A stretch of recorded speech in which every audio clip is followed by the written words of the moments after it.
ustedes habían pensado. ¿Sí? Bueno, si quieren, entonces empezamos, si les parece, mientras se van sumando. De hecho, también pueden verlo por YouTube, que ahí se está transmitiendo, y por Facebook Live.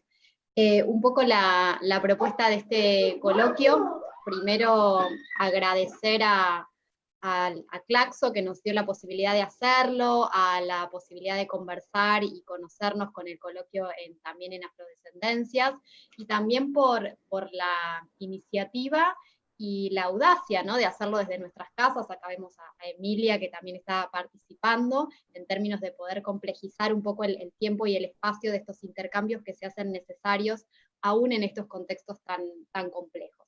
El coloquio de hoy se titula Desafíos interculturales, luchas antirracistas, activismos políticos y performance artísticas en tiempos de pandemia, y un poco la propuesta es poder pensar los cruces que hacen en la articulación de investigación y activismo, ambas propuestas de trabajo en relación a la configuración de lo intercultural, ¿no? Cómo pensamos nuestras culturas en relación a la etnia, los géneros, las construcciones culturales, políticas, y en particular en el grupo de arte, en relación a los lenguajes, cómo desde la articulación de distintos tipos de lenguajes, el campo artístico propone y piensa un modo de construcción expresiva que implica también una toma de posición política respecto a la palabra, respecto a las corporalidades y demás, ¿no? Y hacer visibles o no visibles ciertas comunidades y ciertas prácticas culturales que tienen que ver con nuestra historicidad desde el origen de los tiempos, en el caso de las afrodescendencias. Yo no me quiero extender mucho, sí presentar un video en el que está Claudia Zapata, que no pudo estar presente hoy en la conversación, pero nos ha enviado un video para compartir con todos y todas. Si les parece, empezamos con Claudia, y luego seguimos con la intervención. Sí, voy a necesitar compartir pantalla. Así que, si me esperan un cachito. Sí, eso lo podés hacer vos, Lía. Sí, me dice, el anfitrión inhabilitó la función, ¿puede ser? No creo, a ver, ahí te veo. Dame un segundo, pero es raro. No me aparece eso. ¿Vos no podés compartir pantalla? Yo pongo compartir pantalla y me dice el anfitrión inhabilitó la función para compartir pantalla. Y la Lía está como anfitriona, porque si la pones de coanfitriona debería poder. No, pero ahora fíjate, Lía. A ver. Ahí está. Ok. Debe haber sido algún error. Excelente, entonces. Ahí pueden ver, ¿no? Sí, excelente. Si quieren pongo la presentación de Claudia para empezar a debatir, entonces seguimos adelante.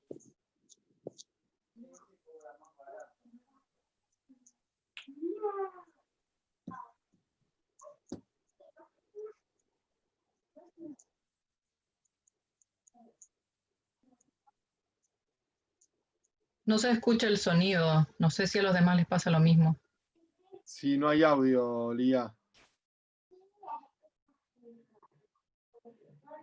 Yo lo escucho bien, no sé por qué no puede haber audio. Claro, es que en tu computadora, pero hay que ver si hay... ese es el problema, claro, a veces con compartir videos, que el audio, o sea, que capta el Zoom, no es el audio interno de la computadora, tendría que haber como un parlante o algo externo.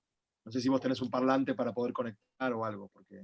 Sí, igual si quieren entonces intento compartirlo por el chat, o intento compartir el link para que lo vean, para no complicarnos en relación al tiempo. Un poco lo que nos proponía Claudia era pensar las distintas articulaciones entre lo que está pasando con la pandemia a nivel mundial, pero focalizado en Chile, y desde ahí pensar, bueno, cómo hacemos para articular con el espacio público, para repensar las interculturalidades, para repensar las comunidades, el lugar de las mujeres, cómo pensar también lo afro como síntoma de un montón de otras desigualdades que hay en América Latina, y desde ahí cómo se dan estas luchas en el marco de países como Chile, que está sufriendo muchísimo, casi que con Brasil, digamos, esta articulación de, bueno, políticas públicas que efectivamente no están a la altura de las circunstancias en estos procesos.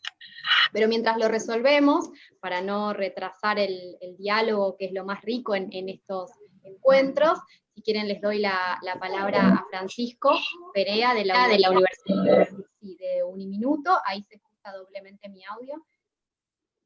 Buenos días. Buenos días. Agradecerle, Andrea, sobre todo esta invitación y con el fin... Segundo, perdón, eso, Lía, perdón, eso, para que descompartas pantalla, si no, no te damos eso. Disculpa, Francisco. Bueno, la idea es hacer un saludo. ¿O cuál es la idea? ¿O inicio yo con mi presentación? Claro, iniciás vos con tu presentación, porque ya que el video de Claudia, por cuestiones técnicas, no lo podemos compartir, por lo menos por ahora, inicia vos y retomamos la conversación. Bueno, porque como yo tenía un orden que iba Rosa, Lía, Francisco, pensé que íbamos a seguir ese orden, ¿no? Pero no hay problema. Yo puedo empezar. Bueno, ¿cuánto tiempo tengo? Entre 8 y 10 minutos, no mucho más que eso. Cortísimo, bueno, listo. Entonces, yo voy a participar con una conversación sobre un tema que vengo trabajando desde hace más de 10 años, y es alrededor de las narrativas cantadas. Es una categoría que llevamos 10 años en construcción, ya hemos consolidado muchas cuestiones, y digamos, lo que voy a presentar hace parte de ese gran trabajo que venimos haciendo, y es sobre narrativas cantadas del continuum entre la vida y la muerte en población afrodescendiente del Pacífico. ¿Sí? Yo soy del Pacífico chocuano, y ustedes saben que el Pacífico a nivel en Colombia es una zona bastante marginal, pero hay unos valores muy importantes a nivel cultural, y hay unas concepciones de vida y muerte que son fundamentales presentar aquí. Y este trabajo que voy a presentar es el producto de una publicación que hicimos, un grupo de la Universidad Minuto de Dios, de la maestría en Innovaciones Sociales en Educación, alrededor de narrativas decoloniales y lugares otros de enunciación. Esta hace parte de esa publicación que hicimos, y en ese sentido, digamos, decirles que las narrativas cantadas en este marco podrían, digamos, desde el punto de vista de la vida y la muerte, tienen unos grandes antecedentes. En primera instancia, asociado a una cuestión epistemológica, en el sentido que desde el punto de vista de las concepciones que tenemos de narrativas cantadas, las narrativas cantadas irrumpen las colonialidades en la medida en que desde la visión occidental se separa lo que está unido. Entonces, por ejemplo, se separa la música del baile, la vida de la muerte, maestro, estudiante, hombre, mujer. Hay unas separaciones que son heredadas de esa visión eurocéntrica universalista, producto de la visión científica. Entonces, en ese sentido, las narrativas decoloniales se sitúan, perdón, las narrativas cantadas se sitúan en una perspectiva epistemológica de las epistemologías otras y desde las epistemologías decoloniales. Por otro lado, es importante tener en cuenta que las narrativas cantadas tienen unos antecedentes musicales, y esos antecedentes musicales son el producto de las relaciones entre lo africano y lo eurocéntrico, y que se pueden ver en algunas narrativas que podremos ver más adelante. Por otro lado, decirles que también estas narrativas cantadas de la vida y la muerte en el Pacífico están asociadas a la religiosidad y la espiritualidad africana. Y en ese sentido, hay muchas relaciones entre la espiritualidad del Pacífico y algunas reglas de las que se conciben en Cuba. Entonces, sabemos que en Cuba existen en la regla de Ocha 3 vertientes: una vertiente de la Yoruba o Lucumí, la vertiente Arará o Carabalí, y la vertiente Palomonte, Mayombe o Mayombe. Y en algunos análisis que hemos venido haciendo, vemos que la espiritualidad y religiosidad del Pacífico colombiano es muy cercana a la regla de Palomonte o la regla de Mayombe, que es una regla animista que se cree en el monte, en los muertos, etc. Y por otro lado, también decirles que cómo se conciben las narrativas cantadas. concebimos las narrativas cantadas como aquellos relatos que a través de la música permiten la configuración de identidades, irrumpen las colonialidades, permiten la construcción de memoria y necesariamente se construyen en un contexto histórico-político. ¿Sí? Y entonces las narrativas cantadas de la vida y la muerte, que son los alabados y los chigualos en el Pacífico, pues tienen mucho que ver con esta concepción que les estoy mostrando. Por otro lado, también decirles que estas narrativas cantadas, al estar situadas en lo que tiene que ver con la vida y la muerte, en el Pacífico colombiano hay unos rituales en relación con la muerte, antes de la persona morir, en el caso de los adultos y sobre todo los sabedores, hay unos rituales en las cuales se considera que estos sabedores, al tener mucho conocimiento, no pueden morir con todo ese conocimiento y tienen que transmitirlos a alguien. Entonces, antes de que esto suceda, ellos penan. Se les llama penar al estar moribundo durante mucho tiempo. Y entonces en la comunidad lo que hacen los grandes sabedores que hay es van transitando y van rezando lo que saben de forma tal que se logren coincidencias entre los conocimientos que tiene moribundo en relación con secretos y oraciones y los conocimientos que tienen los diferentes sabedores. Y cuando se logra esa imbricación en las cuales todos los rezos y oraciones que sabe el moribundo hayan sido rezados por los otros, entonces muere en paz. Y ese elemento es bien importante. Por otro lado, teniendo en cuenta que el tiempo es muy corto, también diferenciar que el ritual de la muerte en el caso de los niños es muy distinto al ritual de la muerte en el caso de los adultos. En el caso de los adultos, hablamos del velorio y los cantos son cantos de alabado, y en el caso de los niños, los cantos son gualíes o chigualos. Los cantos de los adultos son cantos tristes porque se concibe desde la visión eurocéntrica y católica que el adulto no muere en gracia de Dios por ser pecador. Y en el caso de los niños se considera que son ángeles, por lo tanto los cantos y todo el ritual son alegres, ¿sí? Y en ese sentido, por ejemplo, al adulto se le hace novenario, pero al niño no se le hace novenario porque el niño no requiere tanto rezo ni tantos cantos, porque los rezos y los cantos sirven es para que pueda aproximarse el adulto a Dios o a la trascendencia por ser pecador. En ese sentido, decirles que yo voy a presentar aquí, por el tiempo ser tan corto, dos narrativas cantadas desde sus contenidos para ver más o menos cómo es que nosotros hacemos los análisis de esas narrativas cantadas. Y esas narrativas cantadas, al igual que los rituales de la muerte, están clasificados a partir de un trabajo que hicimos con la Universidad de Granada sobre caminando hacia la identificación de los valores propios de la cultura afro-pacífica colombiana. Logramos identificar que en los rituales de la muerte en el Pacífico hay rituales propios que están asociados directamente con la africanía, hay rituales sincréticos que son el resultado de la combinación entre el catolicismo y la africanía, y hay rituales eminentemente católicos. Los rituales eminentemente católicos generalmente ocurren en las iglesias en el momento que la persona se le hace la misa para llevarlo al cementerio. Y los rituales propios y sincréticos ocurren al interior de las comunidades, en las familias, en las salas de velación, que generalmente son salas o casas de familia. Y esos rituales propios recrean valores culturales afro, y los valores y los rituales sincréticos combinan el catolicismo y combinan también lo propio. Pero hoy en día, debido a que muchos sacerdotes son afrodescendientes, entonces cada vez hay más estrechez entre los rituales católicos y los rituales propios. Y eso ha generado una cercanía bien interesante en ese sentido. Por otro lado, decirles que en los rituales propios porque consideran que esos rituales de la muerte de los afrodescendientes eran rituales paganos. Entonces, en ese sentido, yo le voy a mostrar aquí más o menos dos narrativas cantadas y un análisis muy breve de los significados en el contexto de la cultura. Entonces, hay una narrativa cantada que titula La mala hora, perdón, y dice así: la mala hora es mi triste muerte, hora en que dejo de los gozos de la vida para entregarme en brazos de la muerte. Me llamarán cobarde porque lloro, mas yo aseguro que nunca es cobardía. Coger el alma para invocar la muerte y recibirla con grande valentía. Adiós amor, adiós mamá, adiós eterno padre, adiós placer, adiós humanidad, adiós amigo. Cumplan con sus deberes, porque muy pronto me iré a la eternidad. al ver esta narrativa cantada que se canta en los velorios a los adultos, vemos que hay unas combinaciones allí entre lo propio y lo católico, ¿sí?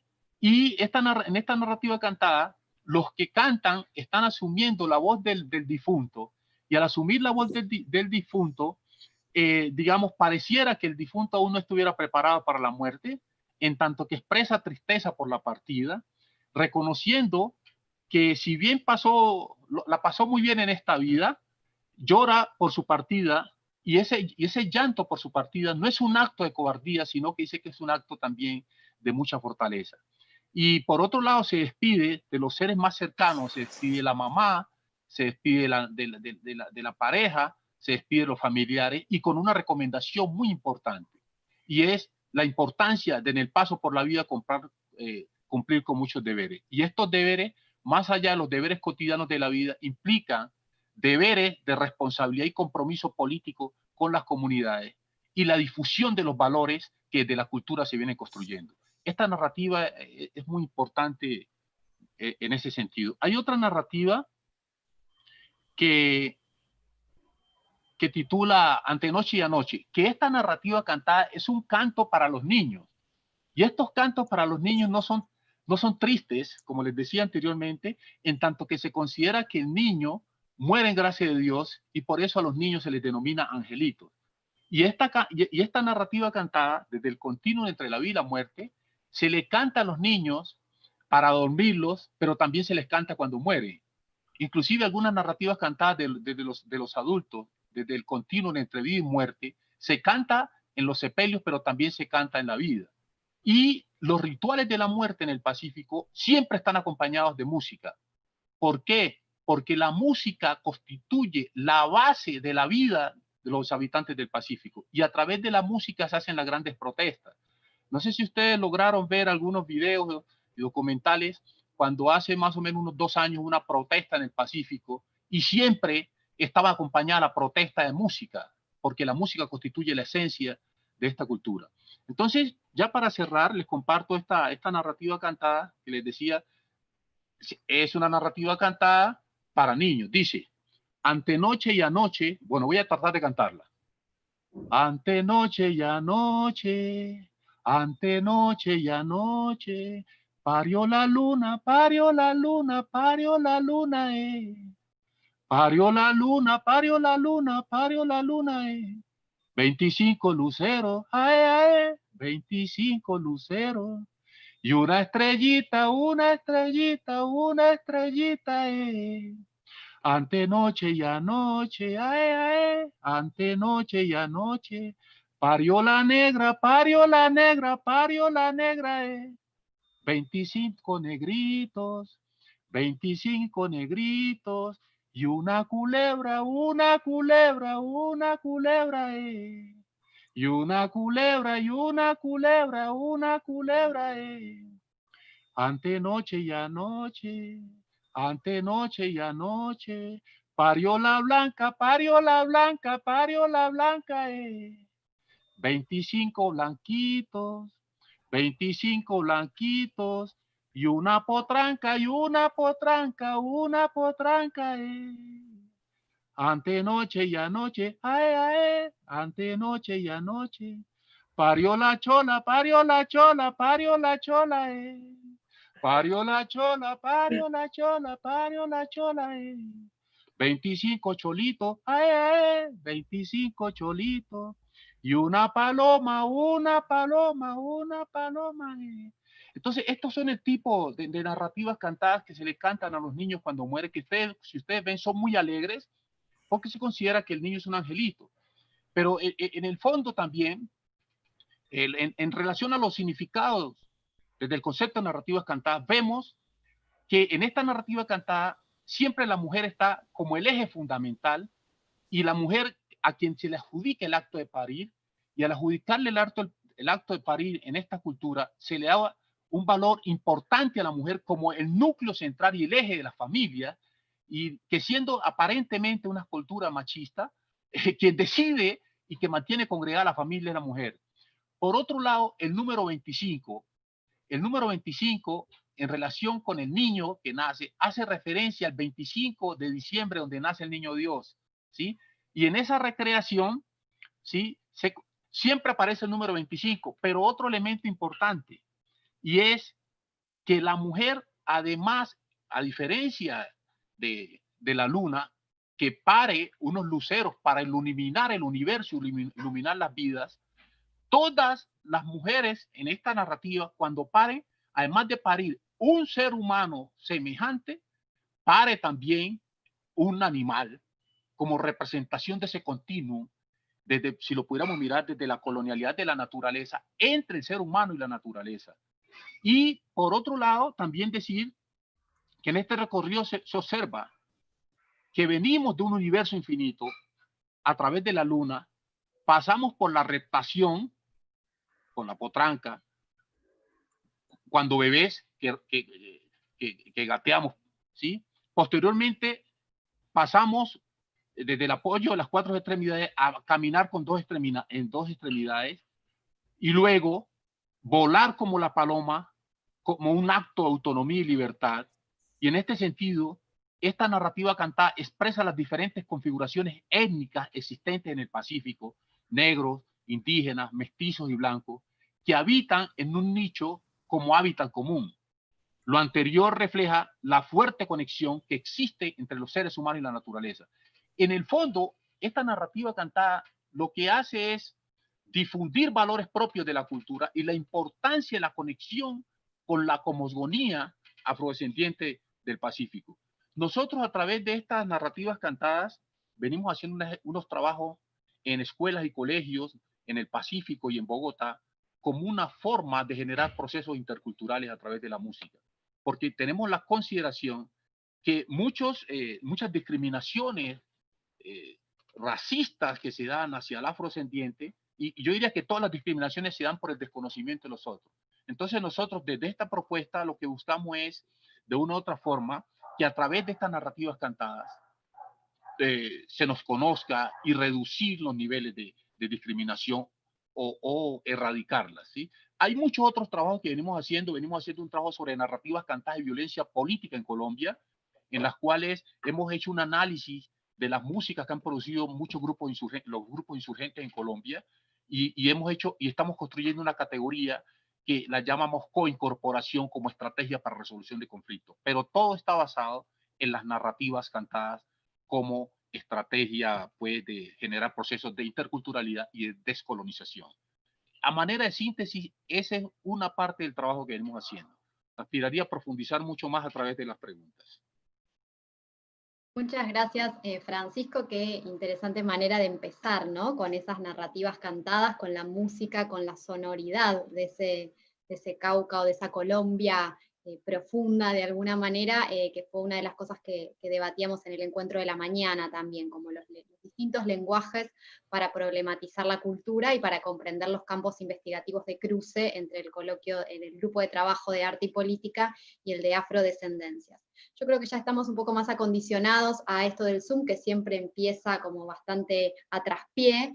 Ahí Cecilia nos recordaba que tienen el preguntas y respuestas, que es una función que hay abajo, por si quieren hacer preguntas y que no se pierdan en la totalidad del chat, tienen esa función habilitada para poder intervenir, preguntar, comentar, y después recuperar hacia el final del coloquio. Vamos a hacer un intento más de poner a Claudia en escena antes de darle la palabra a Rosa y que puedan presentar la pandemia racializada, como este boletín que ha circulado últimamente.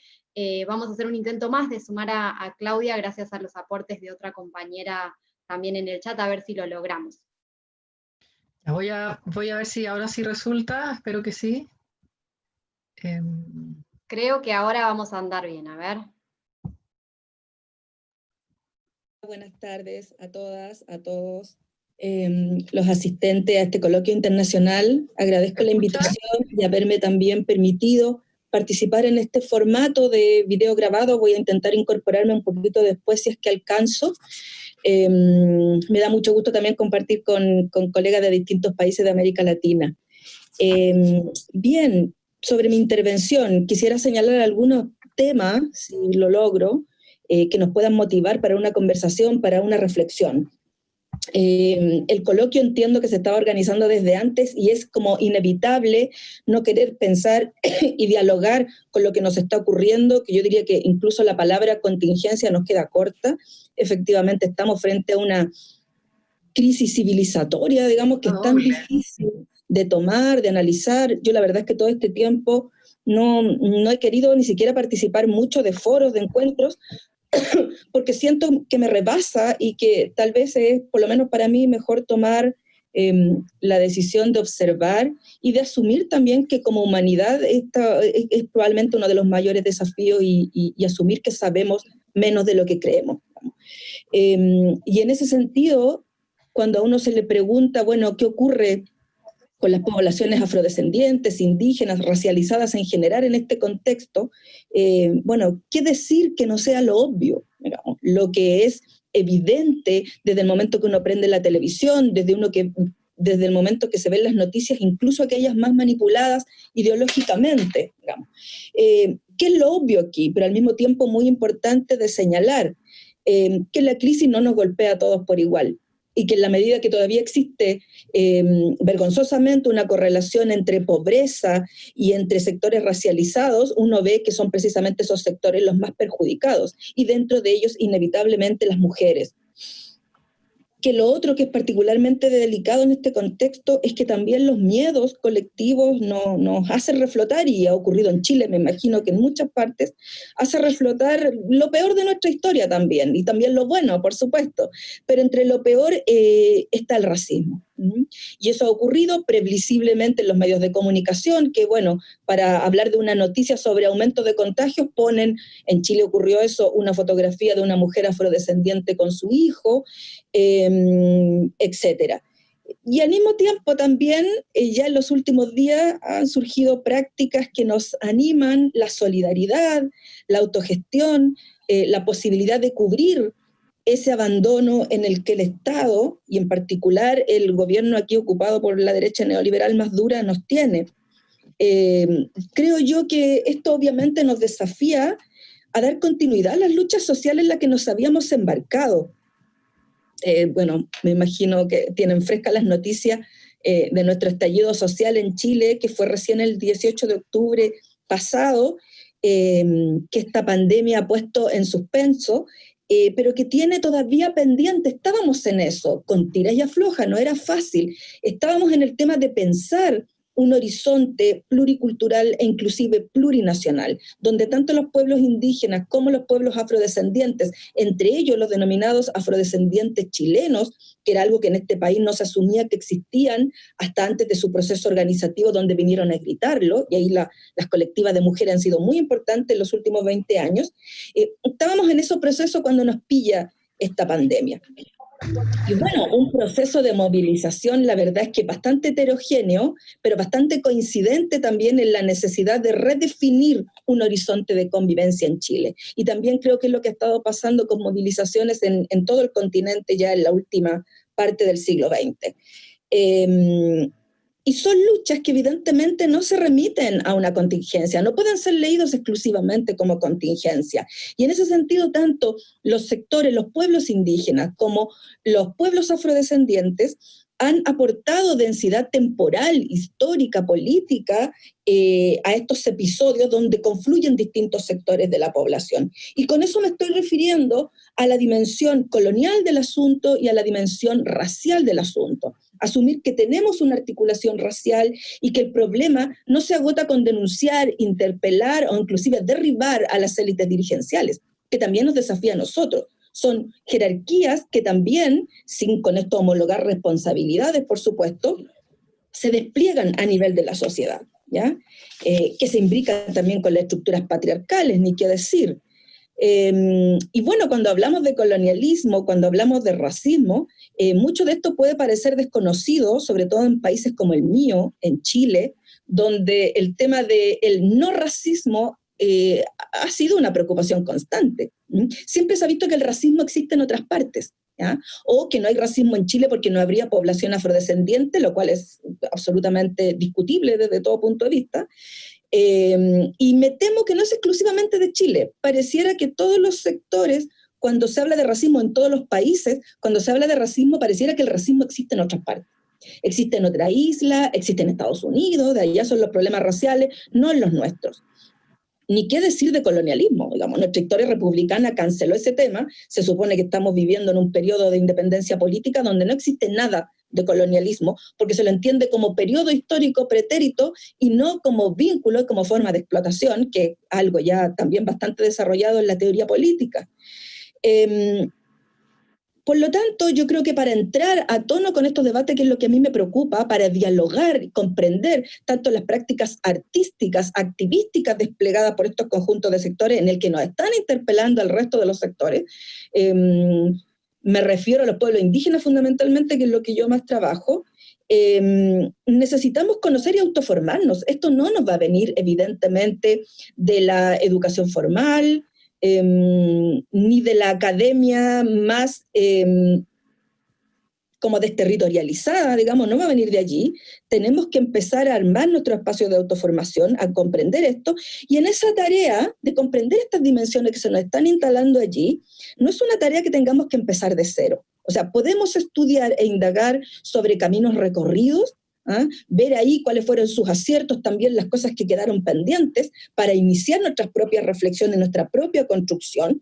Y yo ahí quisiera destacar que es lo que yo me he dedicado en los últimos años como investigadora y también como mis preocupaciones como ciudadana y como activista, que es una tarea en la que nosotros podemos distinguir y estudiar y conocer al menos 3 vertientes y genealogías en el desarrollo de estas preocupaciones, que yo lo hablo como a nivel de pensamiento político, pero también han sido movimientos políticos, movimientos culturales y activismos varios. El primero es que existe una vertiente de pensamiento anticolonial en este continente, por lo menos desde fines del siglo XIX, si tomamos como un hito relevante el pensamiento emancipador de José Martí. Y durante todo el siglo XX, qué sé yo, Mariátegui indudablemente puede ser leído en esa clave, ya a mitad de los años 60 Pablo González Casanova, ni qué decir del potente pensamiento político anticolonial en el Caribe y todas sus dimensiones, la cultura, la política, la sociedad, la economía, etc. En segundo lugar, un pensamiento político indígena y afrodescendiente más particular, pero que obviamente forma parte de esta genealogía más general, un pensamiento político indígena a nivel de los movimientos, de los activismos, de las dirigencias, pero también a nivel de la escritura, una prolífica escritura que yo me he dado el tiempo y lo he disfrutado mucho haciéndolo, he aprendido mucho, rastreando esos tipos de escritura por lo menos desde los años 60 hasta acá, que es un volumen absolutamente impresionante, que tiene sus antecedentes en la primera mitad del siglo XX, yo eso lo manejo menos, pero que es una cuestión que hay que conocer. Y en tercer lugar, sin ninguna duda, la trayectoria ya larga de feminismos antirracistas, no solo en América, incluyendo también a Estados Unidos, sino también en el tercer mundo, ¿ya? Donde lo que plantean es que la vertiente tanto colonial como racial se imbrica con la cuestión de género, que obliga a poner en suspenso a la categoría mujeres como experiencia absolutamente compartida. ¿Y por qué me parece importante esto estudiarlo? Insisto que hay que darle profundidad, hay que conocer, porque a veces también nos deslumbramos con teorías más contemporáneas que dialogan con eso, vienen de allí, evidentemente, pero que tendemos a suponer que inventaron esto absolutamente todo o que los temas son más recientes de lo que realmente lo son, digamos.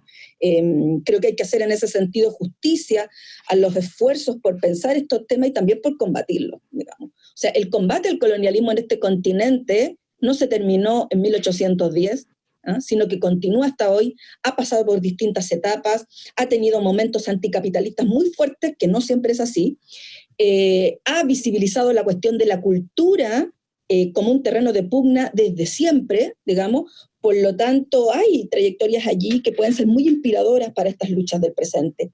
Hay allí conceptos, diagnósticos, memorias de lucha, digamos, que insisto que nos pueden inspirar.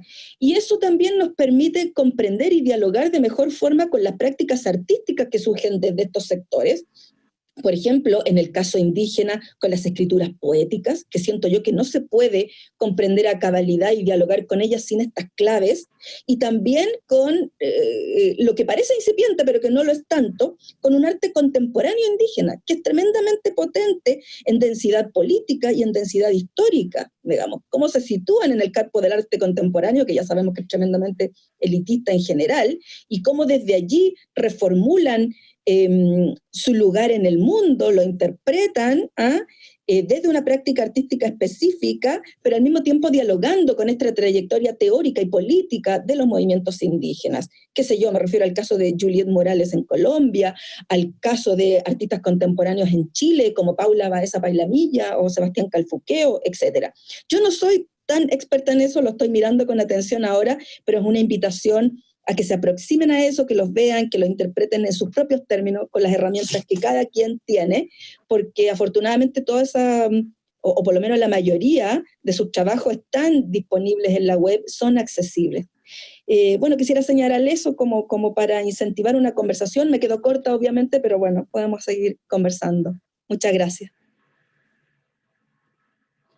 Bueno, ahí estaba la intervención de Claudia, que también traía para pensar varias cosas, desde esto del arte contemporáneo indígena, pero también pensaba en una, y con esto le doy la palabra a Rosa y a Karina, una de las preocupaciones centrales que tenemos en el grupo de trabajo es esto de problematizar la construcción de la historia desde distintos lenguajes, ¿no? Esto de poner en escena los cánticos o las narrativas cantadas, que también viene del origen de los tiempos, pero también problematizar cómo pensar el tiempo y el espacio, digo, porque el arte contemporáneo de pueblos originarios, en algún sentido, también indica un diálogo posible y una interculturalidad que es necesaria de ser pensada sin caer en los dogmatismos o en una mirada un poco más cerrada en términos de propuestas artístico-culturales. Así que un poco nuestro interés va desde ese lugar y desde ahí queríamos aportar para seguir pensando y construyendo una perspectiva del arte desde la afroepistemología, como trabaja el grupo en Afrodescendencias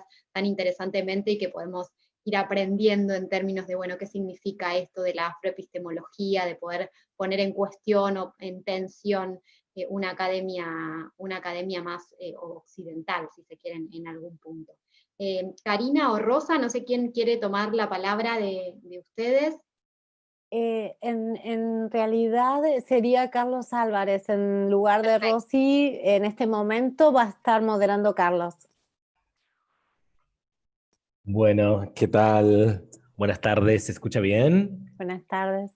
Bueno, Perfecto. Un gusto saludarlas a todas, a todes, desde acá, desde esta Argentina en el confinamiento. Un poco para avanzar rápidamente hacia las presentaciones de los próximos compañeros, solamente un aporte a esto que planteaba la compañera Lía Gómez. Nosotros creemos que también efectivamente para dialogar respecto de acciones conjuntas en el marco de la interculturalidad, en el arte y desde una perspectiva afroepistémica, también deberíamos sumarle una perspectiva interseccional. Creo que tanto Francisco como la compañera que estuvo anteriormente avanzaron en la perspectiva de género, en una inclusión, en pensar la perspectiva de género y ese sentido el rol de las mujeres. Para nosotros y nosotras también es muy importante además sumar la perspectiva de juventud, porque creemos que en el arte y en estas intervenciones más contemporáneas del arte, desde un arte antirracista, decolonial, y sobre todo crítico y combativo, los jóvenes están teniendo un rol protagónico, y allí también la mirada de la diversidad sexual, que creo que es una perspectiva que también nos transversaliza, ¿no? Las comunidades LGBTIQ+ afro están produciendo cosas maravillosas desde el arte, y las no afro también, así que creo que es una mirada para sumar. En ese sentido, entonces, le daríamos la palabra a nuestro querido compañero y doctor Roberto Borges, profesor titular del centro del CEFET, que es Centro Federal de Educación y Tecnología de Río de Janeiro. Él es doctor en estudios de lenguaje, con investigaciones sobre cine afro, cine negro, como le gusta nombrarlo a él, y antirracismo. Así que le damos la palabra a nuestro querido hermano y compañero Roberto. Boa tarde a todas, boa tarde a todos. Um prazer enorme estar aqui com vocês, fazendo parte desse painel. E eu quero falar um pouco a respeito de cinema negro no Brasil. Na verdade, eu quero falar sobre representatividade de corpos negros no cinema no Brasil e como que existe, a respeito de como existe um projeto eugenista em curso aqui no Brasil quando a gente fala fundamentalmente das questões sobre cinema e fundamentalmente a respeito dos filmes de grande bilheteria.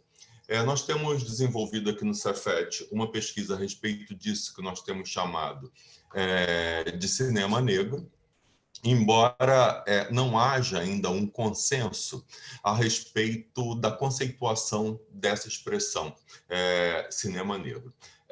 Nós temos por base, quando nós falamos de cinema negro no Brasil, nós temos por base um manifesto que foi lançado no ano 2000 por um jovem cineasta chamado Jefferson D., que é um manifesto que tem como título original Manifesto Gênese do Cinema Brasileiro, mas que, ironicamente, é chamado de Dogma Feijoada e que passou a ser conhecido popularmente como Dogma Feijoada, e ele recebe esse nome, obviamente, como uma ironia, e eu vou falar a respeito disso já já. O Dogma Feijoada, ele problematiza a subrepresentação de pessoas negras nas produções fílmicas do Brasil e também nas demais produções audiovisuais. E esse manifesto ele surge, em primeiro lugar, como uma ironia a um outro manifesto que foi lançado em 95 em Copenhague, um manifesto que foi intitulado Dogma 95. O Dogma 95 de Copenhague, ele criticava os blockbusters e ele propunha a criação de um cinema mais experimental.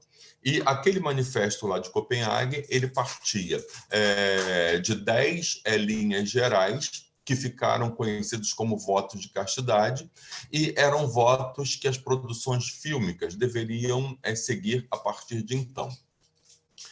O nosso dogma aqui, o nosso dogma feijoada, né, feijoada para se referir aos cineastas negros, porque não sei se vocês conhecem, a feijoada é um prato tipicamente brasileiro, produzido com feijão preto, né? E nele se utiliza elementos que não são vistos como elementos nobres na culinária do Brasil. São ingredientes não nobres e que acabou se transformando num prato que é a marca da brasilidade, né? É um prato típico do Brasil e que também ele se cria como ironia também pelo fato de aquele dogma ser totalmente rígido e inflexível e o nosso ser bastante flexível e ele permitia transgressões e permitia quebras e rupturas desde o seu nome, né? E o dogma feijoada, o dogma 95 possuía 10 exigências, o dogma feijoada 7 exigências. E essas exigências elas eram as seguintes, eu vou falar de cada uma delas para vocês, e para depois nós falarmos um pouco mais sobre isso. Ele dizia, em primeiro lugar, que o filme tem de ser dirigido por um realizador negro brasileiro. 2, o protagonista deve ser uma pessoa negra. 3, a temática do filme tem de ser relacionada com a cultura negra brasileira. 4, o filme tem de ter um cronograma exequível, que sejam filmes urgentes. Os personagens não podem ser estereotipados, qualquer tipo de estereótipo é proibido. O roteiro deve privilegiar o negro comum brasileiro e não deve haver super-heróis ou bandidos nas narrativas desses filmes.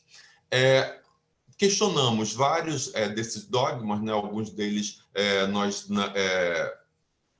paramos de pensar a respeito. Por exemplo, quando o dogma feijoada diz que o filme tem que ter um cronograma exequível. O que é exequível, né? Então, hoje, para nós, do nosso grupo de pesquisa, e para vários pesquisadores e também produtores de cinema negro no Brasil, o que constitui o cinema negro para esse grupo e que tem como marca distintiva desse cinema é o seguinte: em primeiro lugar, essa produção ela tem que ser majoritariamente composta por pessoas negras. Ou seja, tem que ter uma representatividade significativa de corpos negros nessa produção. O protagonismo desse filme ele tem que ser exercido por atrizes e atores negros. E os personagens negros eles precisam ter uma subjetividade densa, porque o que nós vimos historicamente é que quando as pessoas negras aparecem nas telas, os personagens não têm subjetividade. São personagens rasos, não entram na história, não entram nos sentimentos, não entram nas emoções. E, obviamente, não pode haver características estereotipadas. Digo isso para se ter uma noção a respeito do que nós estamos chamando de cinema negro. E eu quero falar um pouco a respeito de uma pesquisa recente que foi realizada aqui na Universidade do Estado do Rio de Janeiro, de um grupo de pesquisa chamado Grupo de Estudos Multidisciplinares de Ações Afirmativas. E esse grupo fez uma pesquisa que é bastante interessante, que aí cai naquilo que eu falei anteriormente, né? E que justifica a necessidade desse movimento em torno da criação e do desenvolvimento de um cinema negro no Brasil. Essa pesquisa ela teve como objetivo pesquisar raça e gênero no cinema brasileiro. E ela começou no ano de 2002 e foi até o ano de 2014. Então, são 12 anos de pesquisa e eles tiveram como corpus o seguinte: eles analisaram 20 filmes, os 20 filmes de maior bilheteria em cada ano, com esse foco. E observem, quando eles foram analisar o elenco principal, eles constataram o seguinte: nesses 12 anos, dos 20 filmes de maior bilheteria do Brasil, 45% do elenco principal foi formado por homens brancos, 35% por mulheres brancas, 15% de homens negros e 5% de mulheres negras. Isso é muito interessante que eles trazem não só o recorte racial, mas também o recorte de gênero. Então, vocês vejam, né? 80% do elenco principal dos filmes brasileiros são formados por pessoas brancas e 20% por pessoas negras. Obviamente, isso tem a ver com todo esse processo de colonização do Brasil, dessa herança escravocrata do Brasil e, obviamente, com a branquitude. Os valores que estão ligados à pele branca e os valores positivos que se constroem em torno das pessoas brancas. E quando eles fazem a pesquisa, eles constatam que no ano de 2002, no ano de 2008 e no ano de 2013, em nenhum desses filmes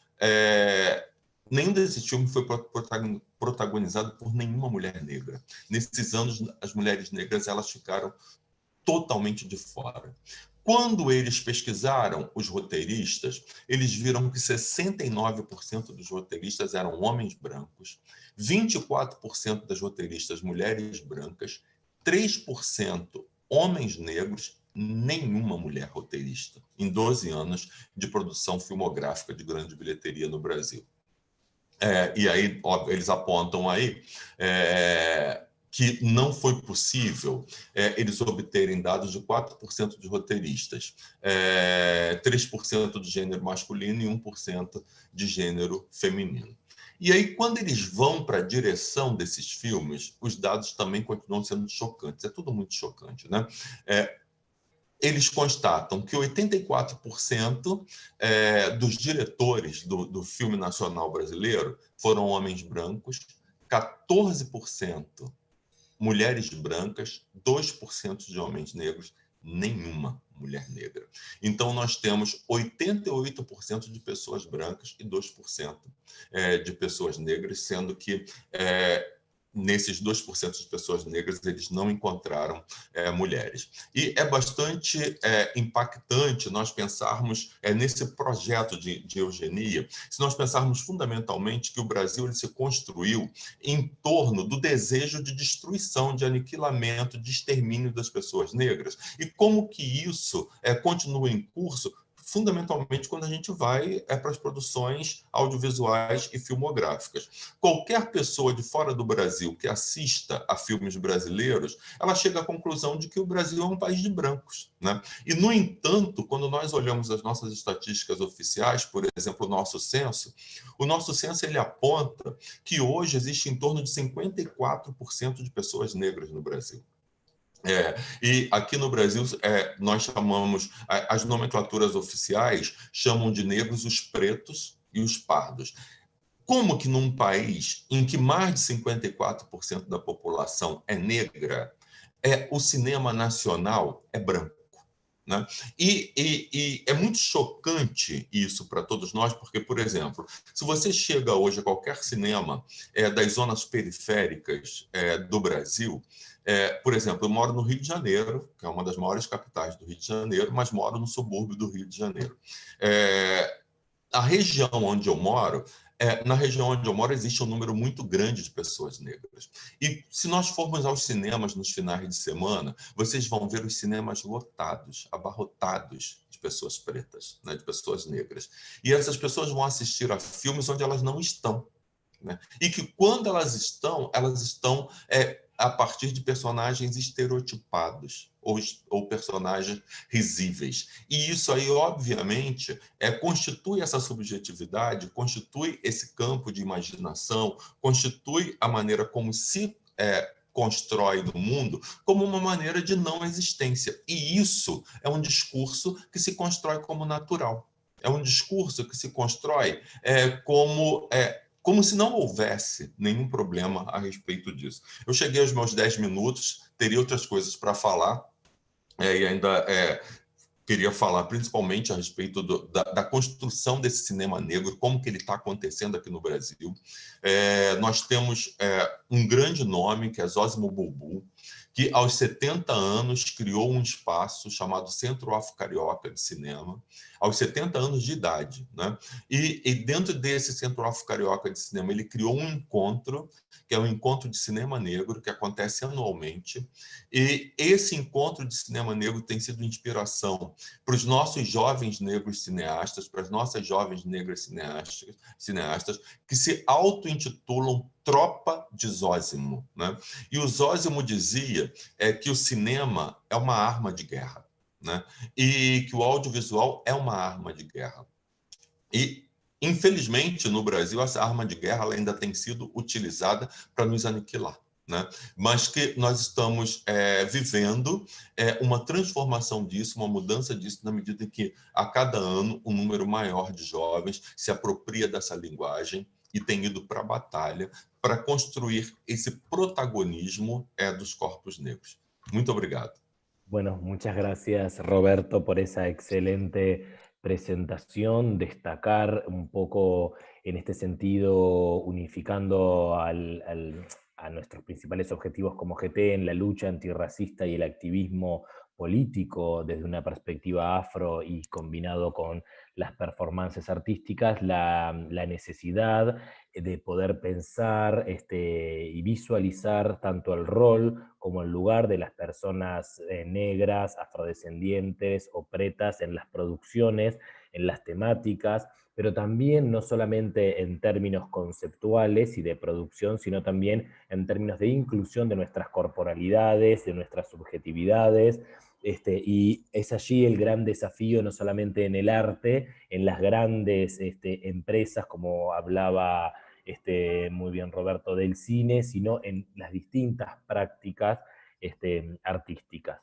Un poco para continuar y para seguir respetando el tiempo, le vamos a dar la palabra a la doctora Karina Vidaseca, doctora en Ciencias Sociales, integrante de la Universidad Nacional de San Martín, de nuestro GT Afrodescendencias y Propuestas Contrahegemónicas, y también integrante de UniAfro. Karina, te escuchamos.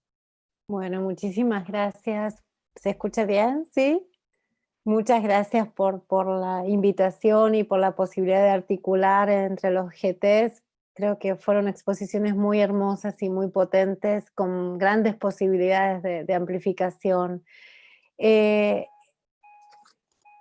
Yo estoy en este momento, me encuentro muy honrada también con la posibilidad que brinda el contexto de la discusión sobre una obra como es la obra de Ana Mendieta.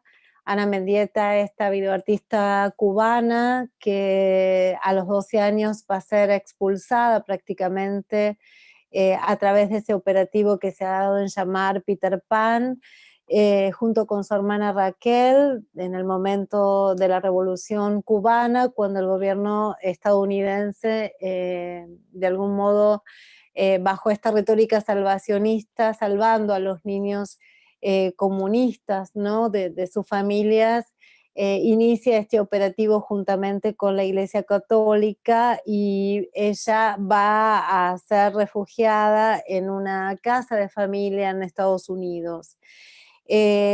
Ana Mendieta además tiene una vida muy, muy dura, muy drástica, tiene un final, un desenlace muy doloroso porque ella es muerta por femicidio, o sea, cuando aún no existía la palabra, ¿no?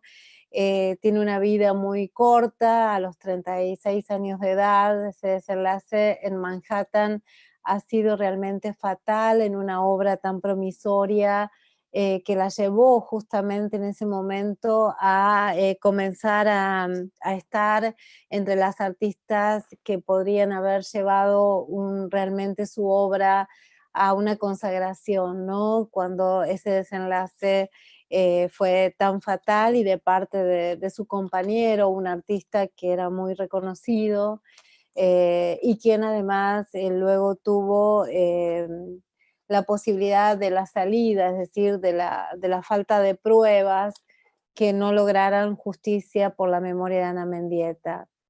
Esa obra es una obra muy sentida, a mí me interesa en particular, ¿por qué? Porque primero porque nos hace regresar a Cuba, este GT y está unido intrínsecamente a la isla, y esa isla no solo porque es la isla que habita nuestra querida Rosa Campoalegre, sino también porque es parte del pensamiento latinoamericano caribeño que ha sido ocluido, ¿sí?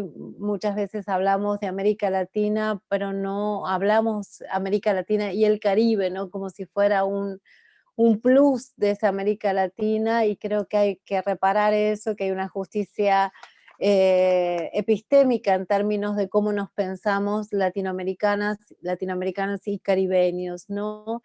Y en ese sentido también me interesa mucho, y eso es lo que vengo haciendo en esta investigación, que además ha recibido una beca del Fondo Nacional de las Artes de la Argentina, es tratar de trabajar también África en la obra de Mendieta, ¿sí? ¿Por qué digo esto? Porque en realidad cuando se ha investigado la obra de esta artista, se lo ha hecho más desde un lugar que tiene más lugar en la historia del arte, pero sin situar esa obra, es decir, sin verla a través de la mirada de nuestro paradigma, ¿no? Situado, feminista, descolonial, ¿no?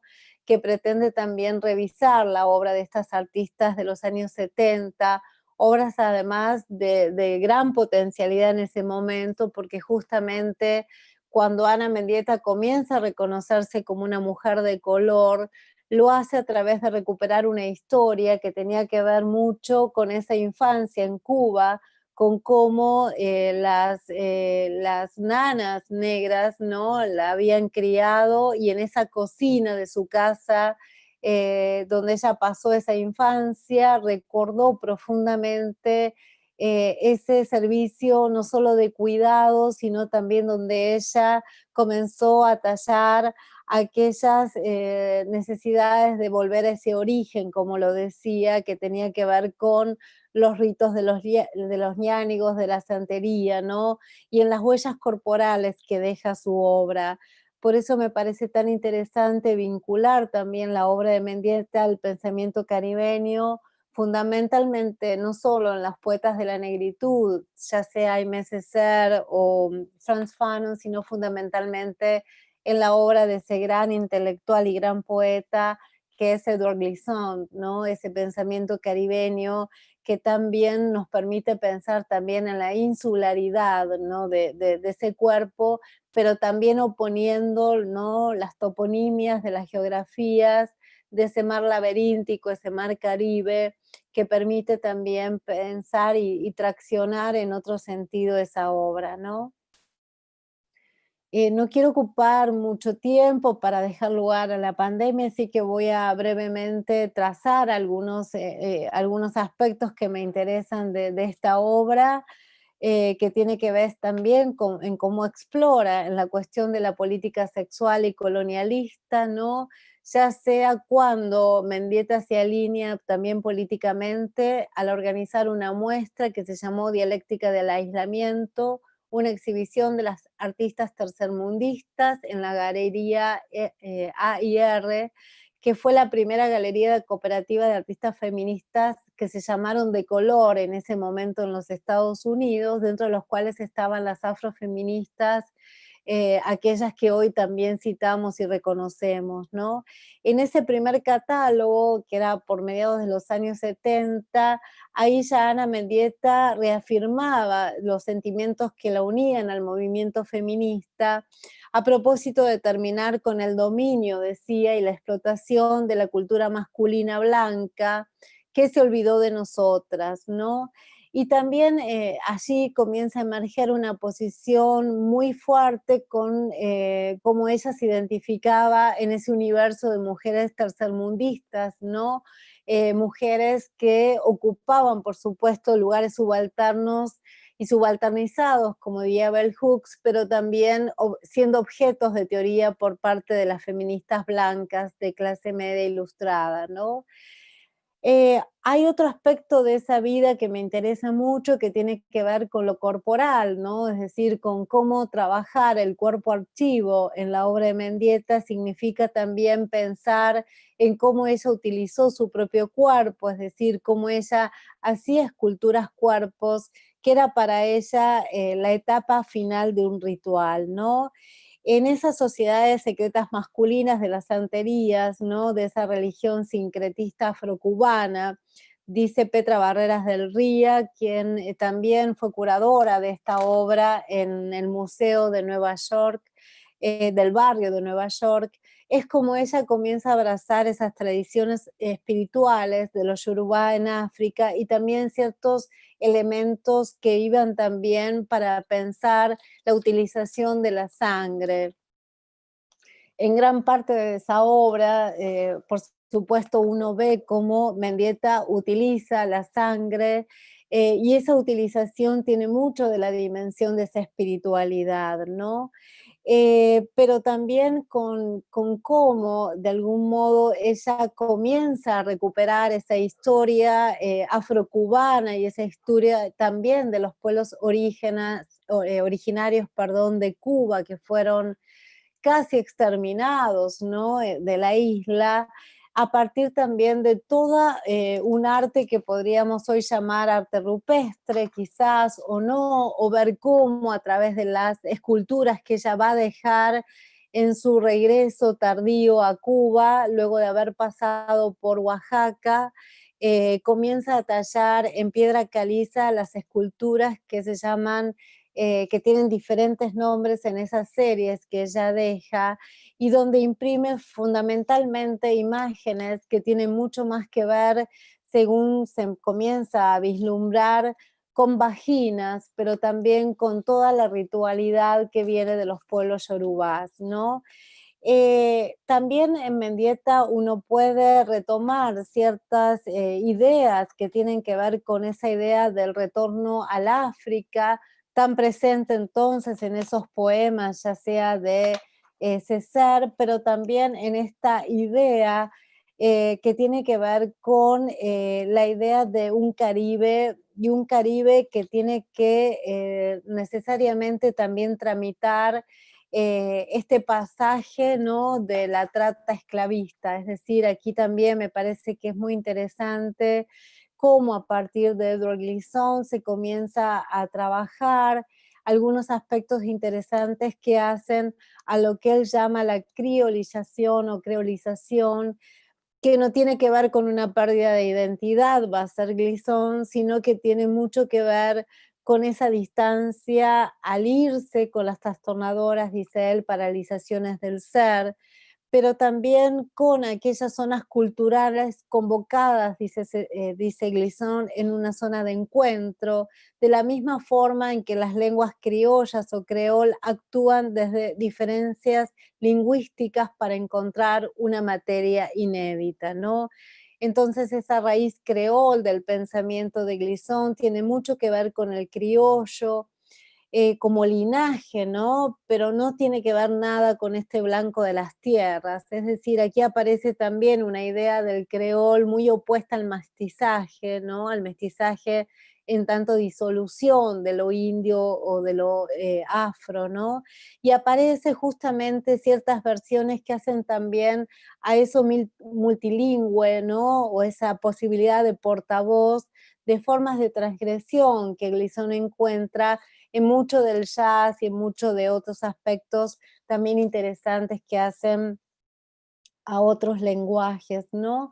Pero hay también en la obra de Glisson, por el tema sí, del tiempo, si podía ir de tiempos, voy cerrando, por sí. favor, muchísimas Con gracias. esto, o sea, ¿qué es la idea de huella? Es decir, la idea de huella que me interesa en particular, que es una idea muy interesante en Glisson, que tiene que ver con esa oposición a una huella que viene también a ponernos en relación, es decir, esta poética de la relación, va a decir Glisson, es una poética muy hermosa que permite también pensarnos en esta interconexión, en esta posibilidad de que, dice él, los descendientes de africanos a quienes deportaron, esclavos a este sitio, no tardaron en llamar el Nuevo Mundo, no tuvieron más, dice él, muchas veces a lo que recurrir, ¿no? Y esa huella, esa poética de la relación, entonces, permite también atravesar la obra de Mendieta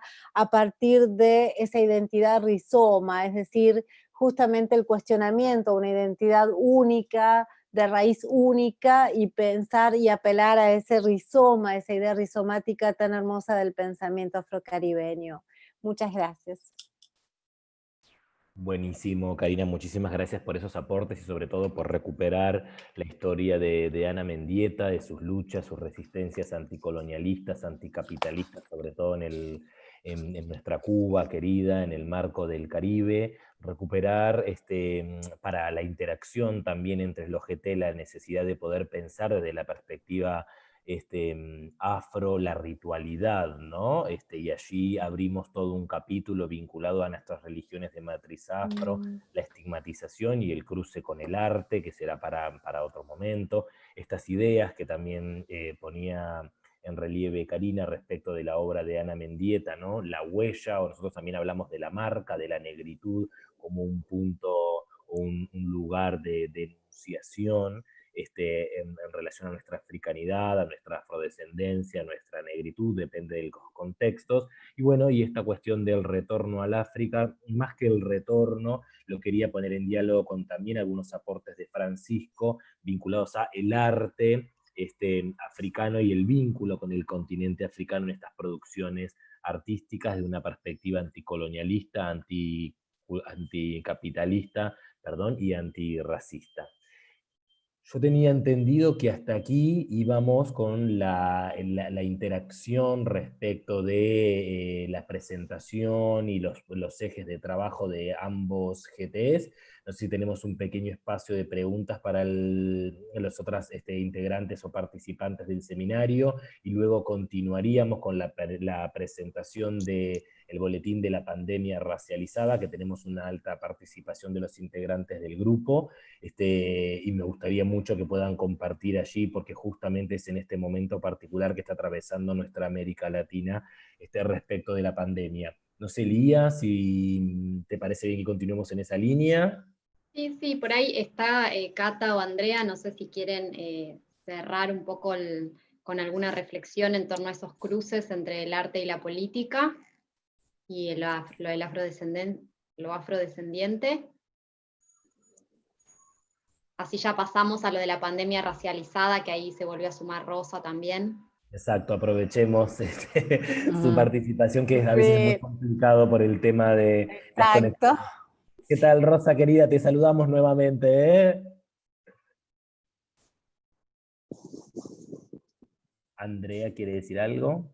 Carlos, más que hacer un cierre, porque seguimos con un hilo conductor, sería más bien invitar a todas las personas que de una u otra manera nos estén viendo, ya sea por el Facebook de Claxo, ya sea por nuestros Facebook personales, por YouTube o por este mismo Zoom, a que pues aprovechemos también para hacer los aportes.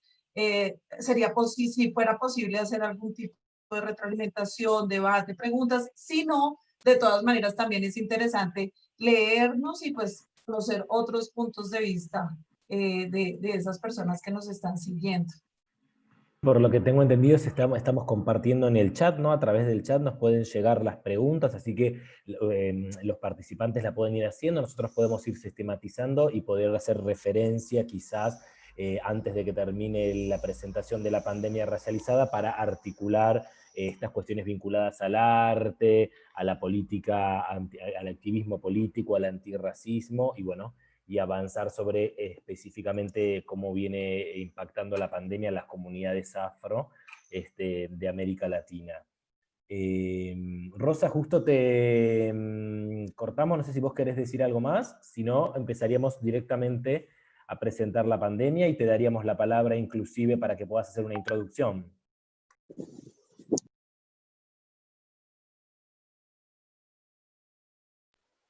De acuerdo. Adelante entonces.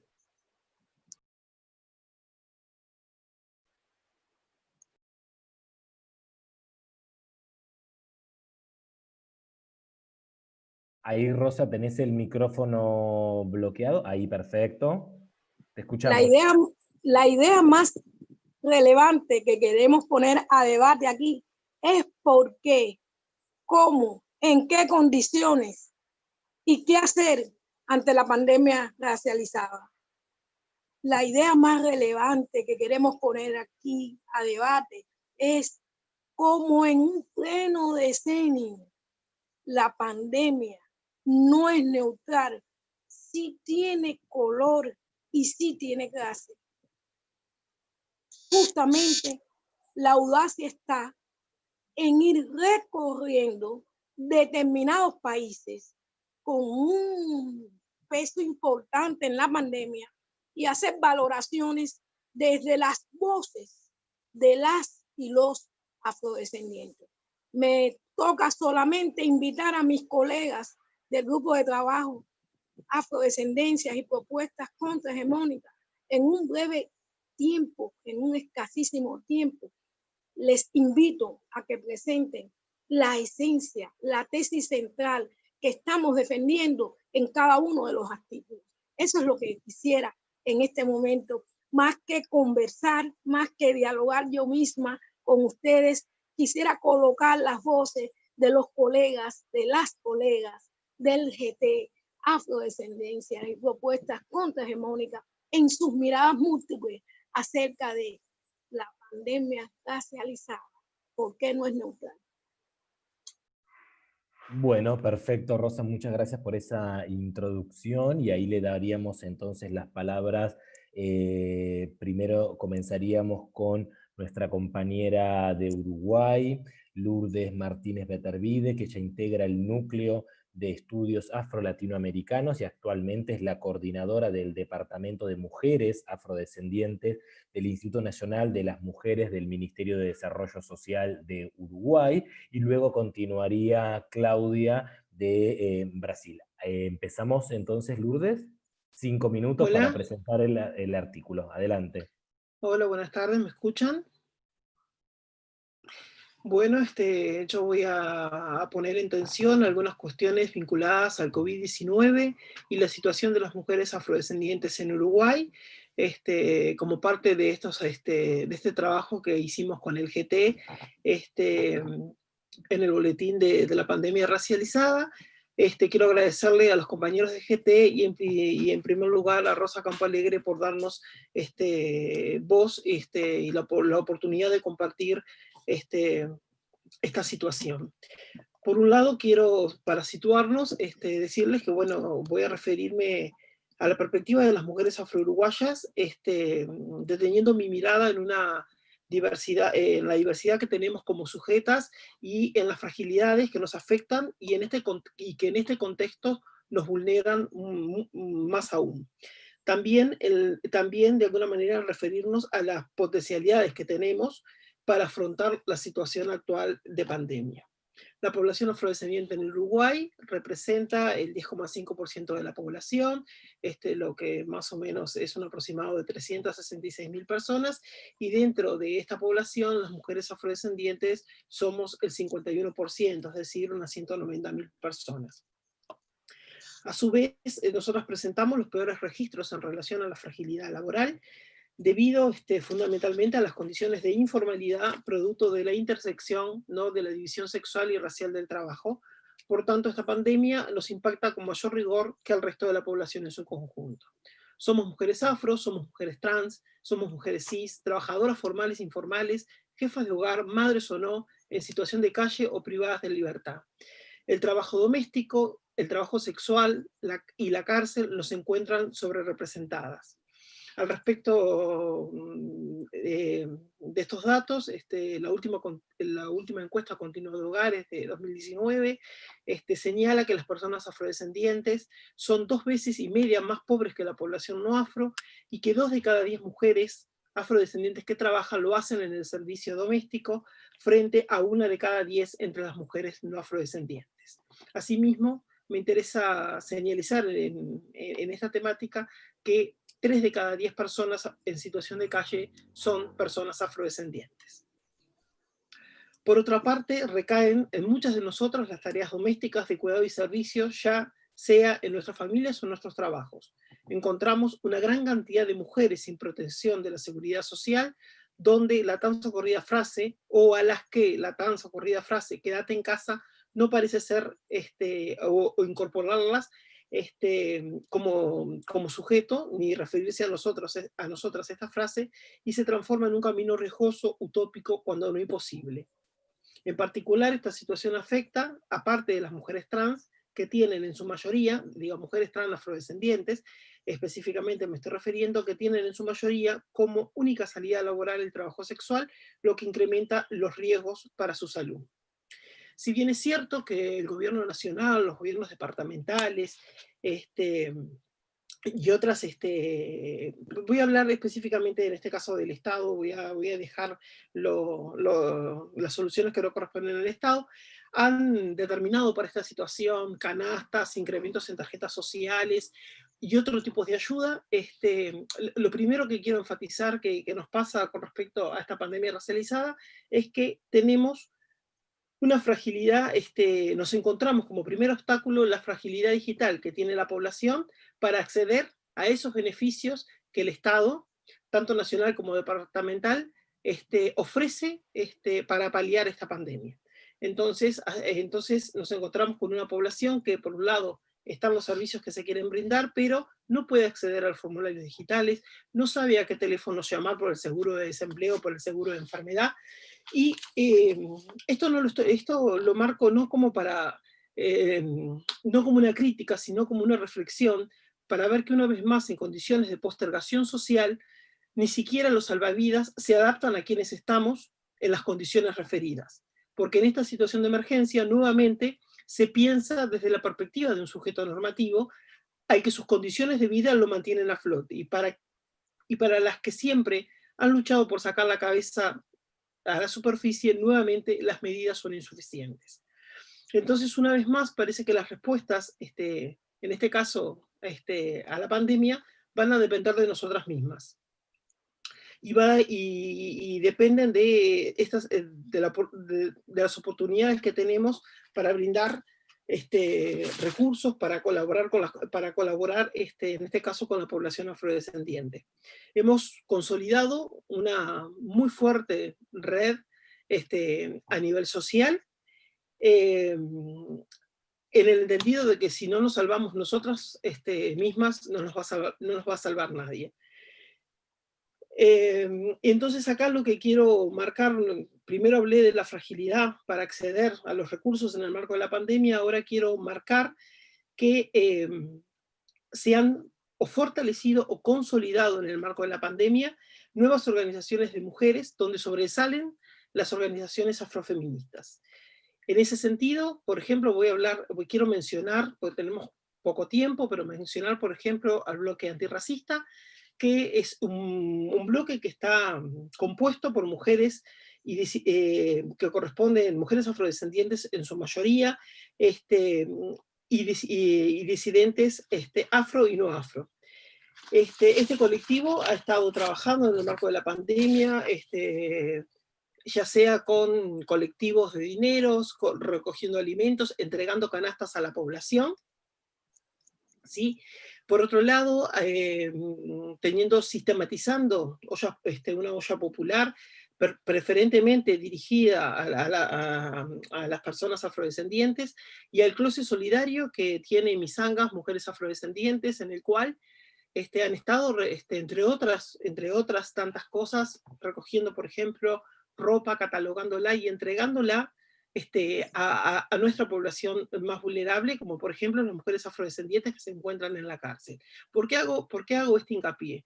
Hago este hincapié porque lo que quiero marcar acá es que en este marco y aún en plena pandemia nuestra vida no se detiene, por lo cual las mujeres, porque en algún momento parece que se sacó una foto, Uruguay está atravesando una pandemia y en el marco de esa pandemia, de lo único que nos podemos ocupar es de si tenemos síntomas, si tenemos fiebre, y entonces así accedemos o no a los servicios de salud, y eso es lo único que está pasando. Pero nuestra vida continúa y, por ejemplo, nuestras compañeras que están privadas de libertad siguen privadas de libertad. Y de la misma manera pasó con los derechos sexuales y reproductivos. En esta misma idea que se generó hacia la población, de que el mundo se había detenido y solo se podía, por ejemplo, consultar, que te instaba a quedarte en tu casa y se podía consultar si estabas con los síntomas de la pandemia, hizo dudar muchas veces a nuestras compañeras si tenías, por ejemplo, que consultar por una interrupción voluntaria de embarazo, lo podías hacer. Entonces, nuevamente las mujeres, nuevamente nosotros, nuevamente las redes y nuestros colectivos, como por ejemplo ser las compañeras de Mujeres en el Horno, sacan inmediatamente por las redes la comunicación de esto no se detiene, nosotras seguimos, nosotras estamos, se pueden hacer las consultas y le dicen a las mujeres y nos dicen cómo nos apoyamos y cómo seguimos transitando por esta pandemia.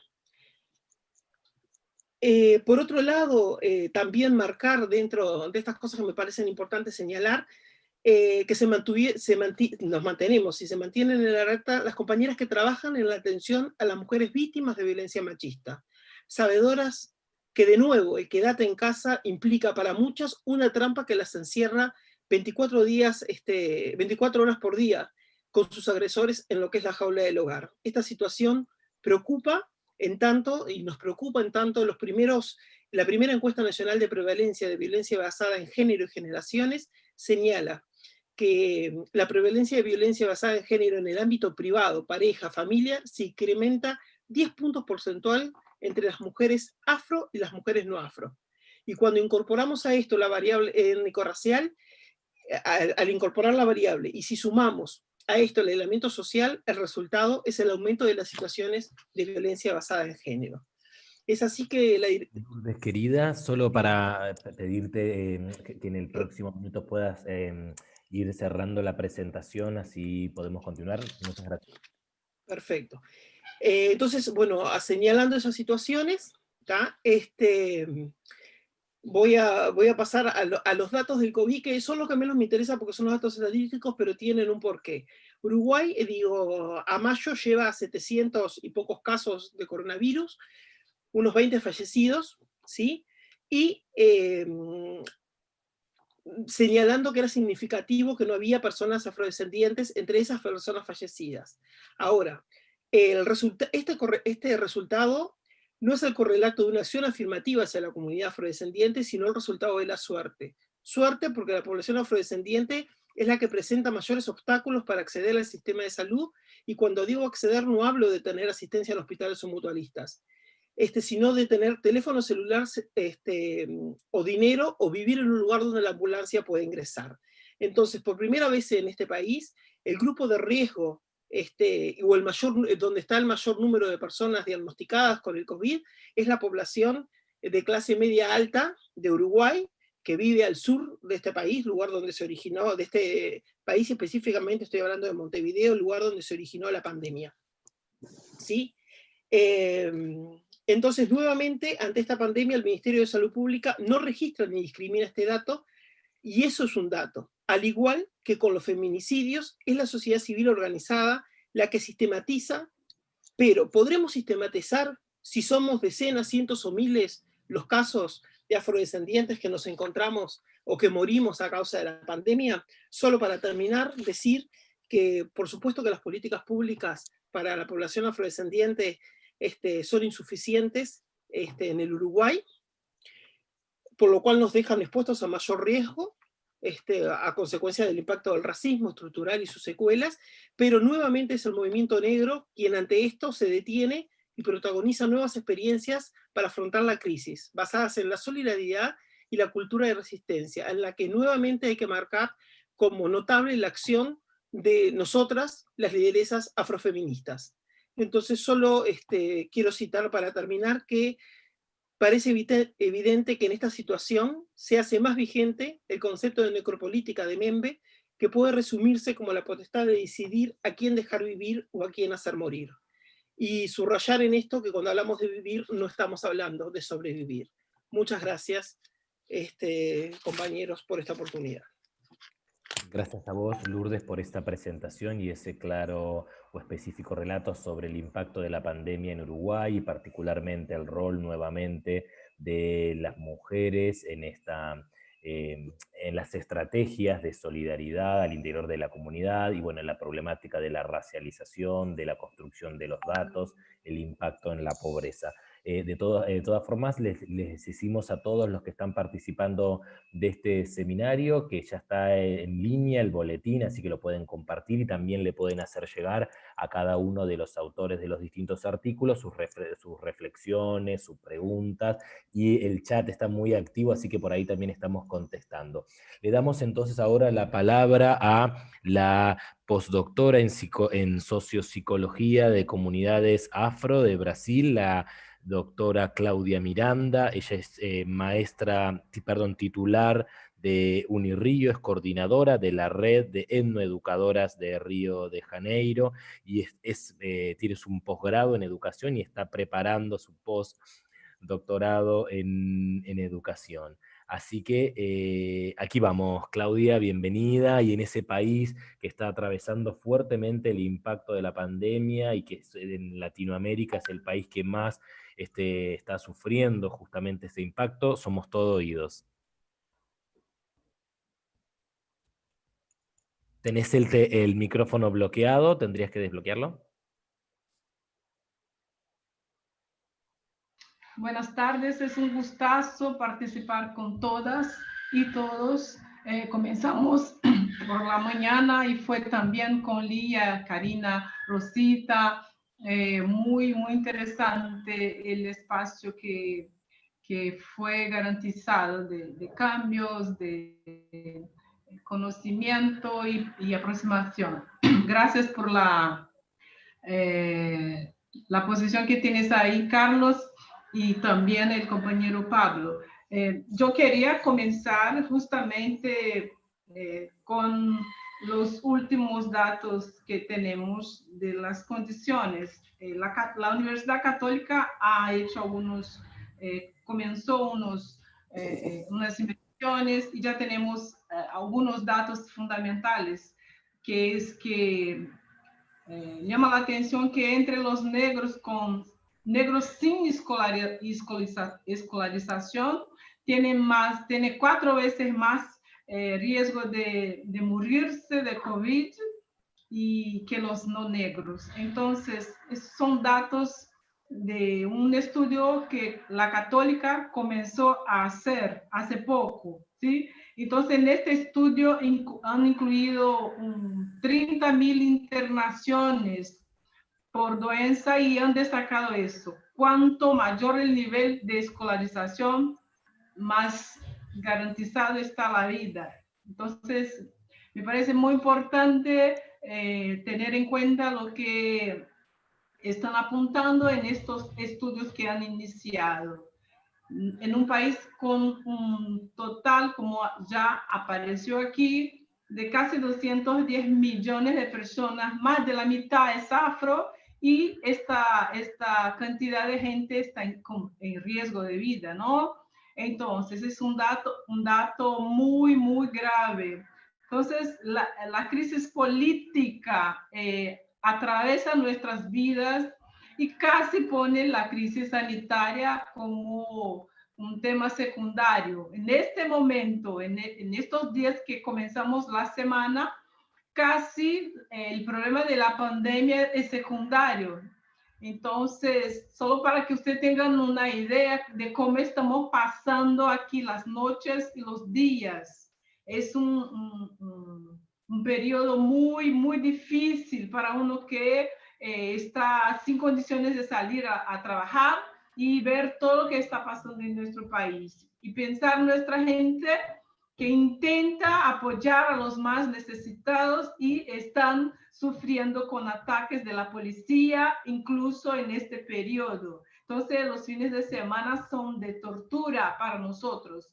En este momento, la gente que vive ahí, en las favelas y morros, la gente joven que está tratando de hacer cosas, que está poniendo su cuerpo en juego, está sufriendo no solo con el problema de la crisis sanitaria, pero también con la falta de política de seguridad que afecta a toda la gente más vulnerable que está en estos espacios, en estos territorios. Entonces, el trabajo que yo elaboré para nuestro boletín tiene que ver con las otras maneras de existencia justamente en estos periodos. Entonces, ahí hay un otro ethos comunitario, la gente se inventa, se reinventa. Entonces, he tratado de apuntar algunas iniciativas importantísimas de gente, liderazgos que están tratando de pensar vías alternativas. En São Paulo hay una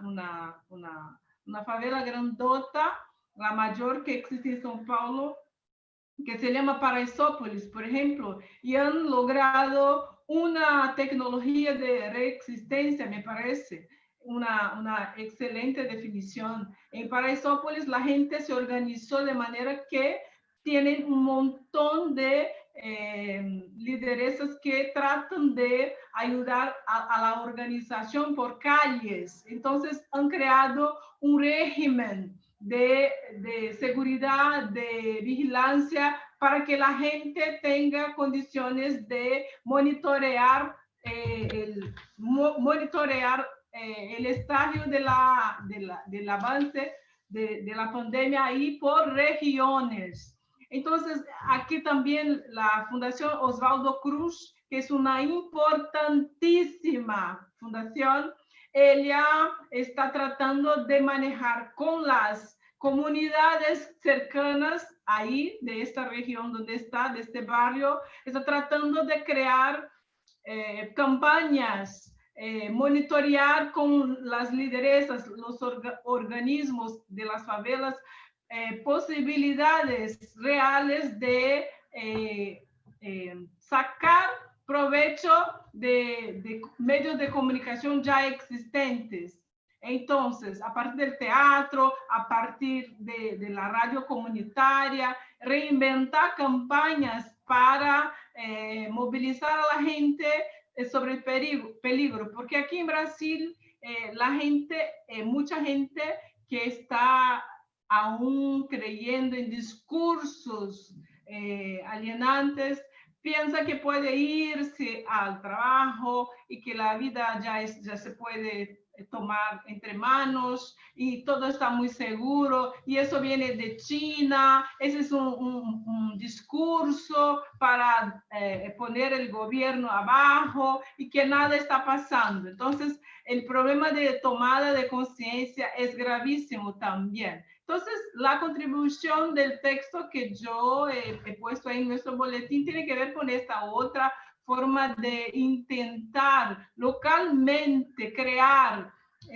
salidas de intervención efectiva, ¿sí? Porque el Estado no está llegando para esta gente. Entonces tenemos muchos problemas porque nosotros somos muchos y en las favelas somos muchos, las condiciones son las peores que uno puede imaginar. Entonces hay problemas tremendos que así no se puede, y también la subnotificación nos pone en una condición muy problemática. Hoy día se puede pensar que los datos oficiales uno tiene que sumar, multiplicar por 7 veces, y los datos oficiales de Brasil uno tiene que multiplicar por 7 veces más.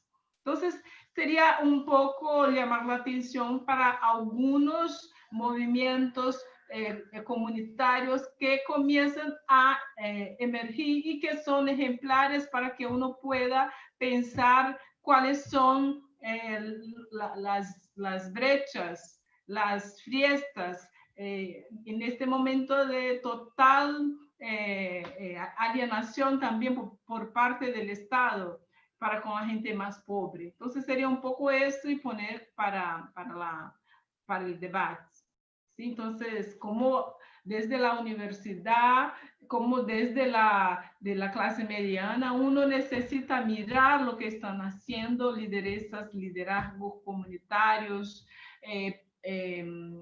como se dice, también que son intelectuales orgánicos, gente que está pensando a partir de un problema efectivo, un problema real, un problema de todos los días, gente que no tiene cómo comer, gente que no tiene cómo vivir, pagar su alquiler. Entonces, me parece muy importante estar conectados y conectadas con estas salidas y con este tipo de riesgo que es total, absoluto. Gracias.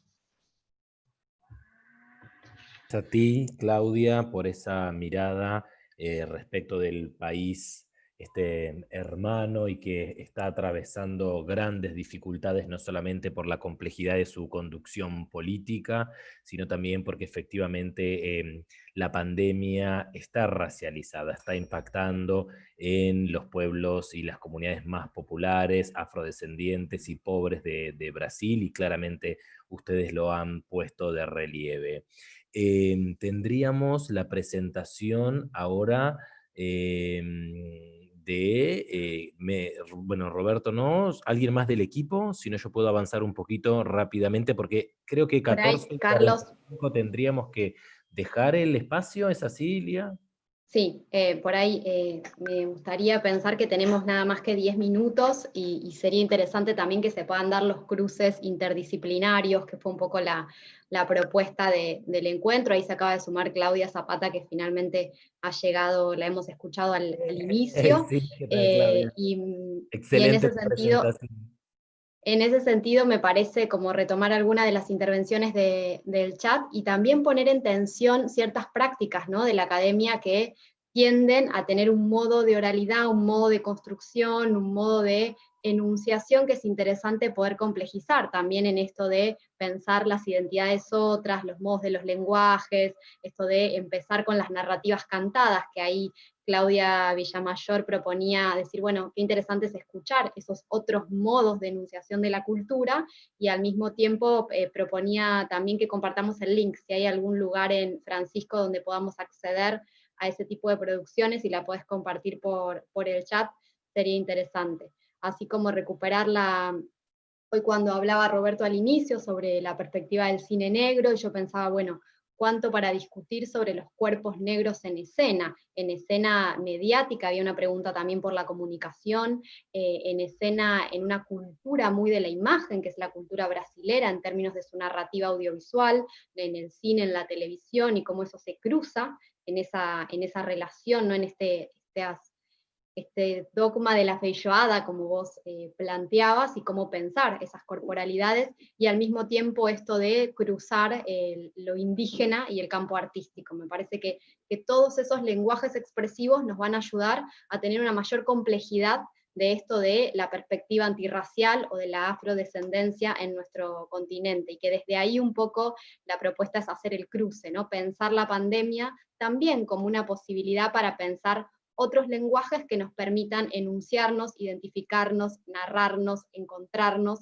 para dar cuenta de las problemáticas, evidentemente, de las desigualdades coloniales que tenemos en la historia de América Latina y el Caribe, como enunciaba Karina.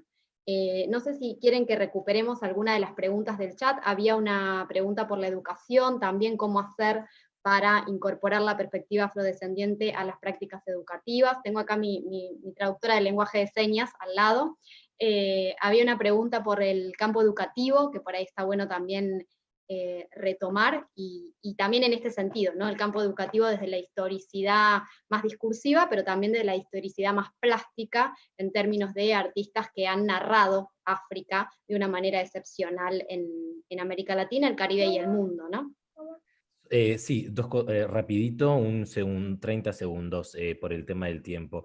Lo primero, respecto de las preguntas del chat, ya hemos venido interactuando, intercambiando, así que en definitiva ya hemos avanzado en las respuestas, por un lado. Lo segundo, respecto del boletín de la pandemia racializada, decir que está también el link allí y que quedaron las presentaciones de Colombia, Argentina, Cuba y Estados Unidos, con lo cual recomendamos a los panelistas y a los participantes a que lean e interactúen directamente con la producción y los autores. Y yo, si te parece, Lía, para cerrar por el tema del tiempo y para recuperar un poco esta interacción que vos planteás, le daría 1 minuto de cierre a cada uno de los panelistas para que pueda realmente en 1 minuto, por favor, cerrar con una idea, hacer algún aporte final, porque este es el inicio de una interacción entre dos GTs de Claxo que seguramente que ya abrió muchas puertas y que vamos a continuar trabajando. Entonces, por un tema de tiempo, si quieren les daríamos ese minuto. Si quieren lo hacemos por línea que me aparecen aquí: Karina, Francisco, Claudia, Roberto, Lourdes, Catalina, Claudia, y bueno, y ahí Andrea, no sé por qué no me aparecen las imágenes, si están, pero si les parece les damos 1 minuto. Karina, Francisco, Claudia, Roberto, Lourdes, Catalina y Claudia Zapata, por favor, adelante. Yo muy breve porque no tenemos tiempo, solamente responder una pregunta que llegó desde el YouTube, que preguntaban quién era el autor de Poética de la Relación, y es Edward Glissant, y el libro se consigue, si están en la Argentina, lo editó la Universidad de Quilmes. Y luego agradecerles que fue un encuentro hermosísimo y poner a disposición todo para que sigamos adelante.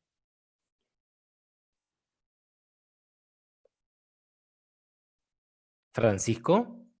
Bueno, decirles que sobre este tema de narrativas cantadas, digamos, en YouTube hay algunas conferencias mías, también hay artículos. El último artículo es sobre narrativas cantadas y violencia política, en las cuales nosotros hacemos un análisis de unas canciones que compuso las FARC, y a partir de allí estamos construyendo una categoría que hemos denominado coincorporación en la resolución de conflictos. Y decirles que a través de los trabajos que venimos haciendo con narrativas cantadas, lo hemos venido articulando también con literaturas otras en el Pacífico, en tanto que hemos visto que los escritores del Pacífico afro no son tenidos en cuenta en los currículos de humanidad y lengua castellana en el Pacífico.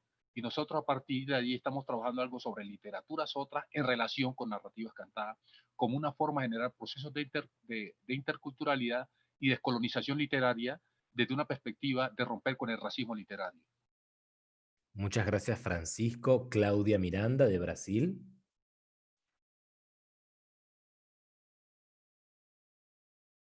Tenés el micrófono apagado. Quiero agradecer la iniciativa, Lía, un gustazo. Agradecer a todos que han presentado y decir a Claudia que me encantó su mensaje, sus análisis. Fue una oportunidad muy, muy importante de escucharnos también a nosotras, Lourdes, Karina, también comparto con Lourdes que siempre aprendemos algo de Mendieta, y Catalina, que hemos compartido un poco más temprano, un gustazo. Siempre es muy importante admitir que esos son lugares especiales de aprendizajes. Muchas gracias, Claudia. Roberto Borges, también de Brasil.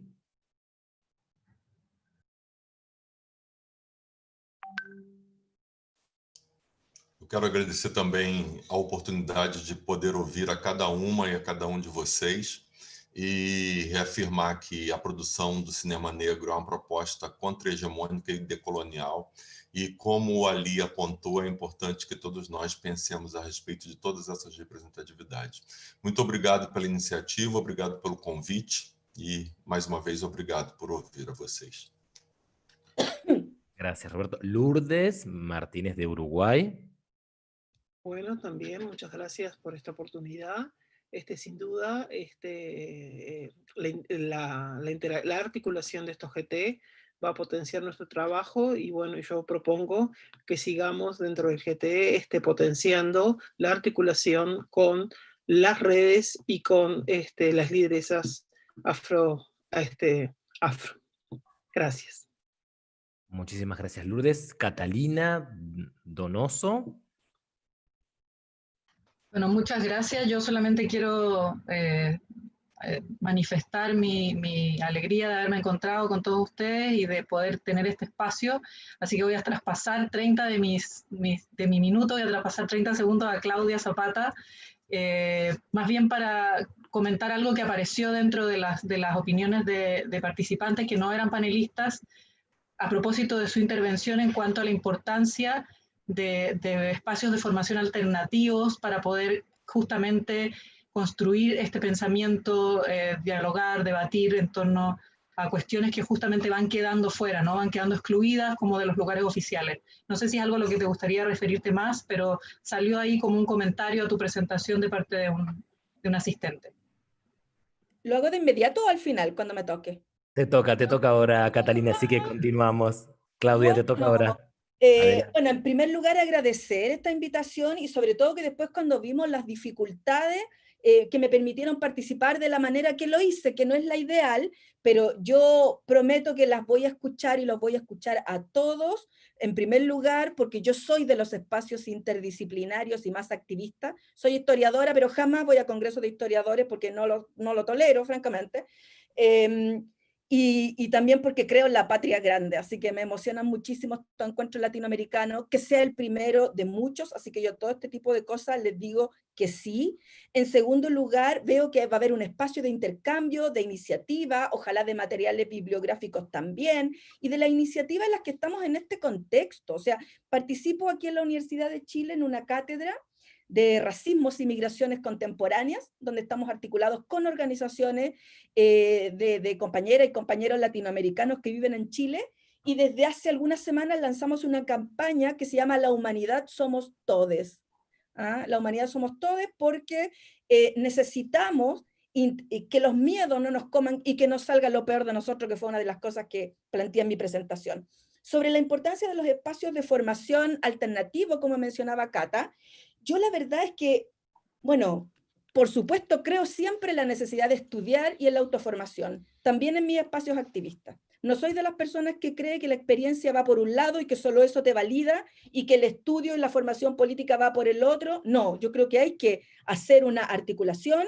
Me vinculo con mujeres en espacios feministas, trans y travestis, para quienes el estudio es una primera necesidad. Ahora, yo soy una profesora universitaria convencional en ese sentido, hago mis cursos, he tratado de hacer cursos con estos temas que trabajo, y una de las cosas que más me gusta, que más me gratifica, es ver cómo mis estudiantes, yo los veo después en las redes sociales, cómo hacen sus propios talleres con las lecturas, cómo ellos y ellas se juntan para leer a Gloria Anzaldúa, cómo se juntan para leer a Angela Davis, cómo se juntan para leer a las Panteras Negras, cómo se juntan para leer a Aimé Césaire, y de ver cómo dialoga los años 40, 50 con el periodo actual. Yo no sé qué pasa ahí, pero me parece que uno desde el lugar de la cátedra, y que es su trabajo, entregar textos, desclasificarlos, hacerlos circular, porque no están en las bibliotecas, porque no son producidos en campos más especializados y contemporáneos del conocimiento, cómo desclasificar eso, hacerlo circular y que tome un vuelo propio. Yo he estado en alguna de estas iniciativas de autoformación, pero creo que todo lo que yo no he visto, creo que es lo que me parece infinitamente más promisorio. Eso podría decir. Muchísimas gracias, Claudia, por tu excelente presentación. Un gusto conocerte. Le damos la palabra entonces para cerrar este encuentro a nuestra querida Rosa Campoalegre desde territorio cubano. Para nosotros es un gusto formar parte de este GT y que tú lo coordines, Rosa, y te damos las palabras de cierre.